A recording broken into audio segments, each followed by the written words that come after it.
حمد رايك ويهنيك نسقسيك. تفضل. يزيد فضلك، سمعنا مؤخرا باللي خطبك واحد لبناني، اسكو المعلومه هذه صحيحه؟ اسكو تاكدي لنا المعلومه هذه؟ حبيت نسقسيك. وانا اهله حبيبي كملها.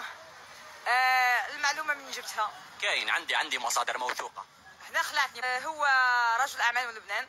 يا والله غير تكذبي. مثل في المسرح، تعرفت عليه قبل سنوات على موقع من مواقع السوشيال ميديا، اسمه في الفيسبوك. يعني بدينا كاصدقاء لانه كنا نشتركوا في العديد من المواهب، ومن بعد تطورت العلاقه انه اصبحنا نحكي يعني يوميا، ونحكي له على المشاكل تاعي والحياه هنا في الجزائر، لانه يعني الفن ما عطاني والو هنا في الجزائر، وكان دائما يشجعني يقول لي امال روحي عندنا مرحبا بك في لبنان.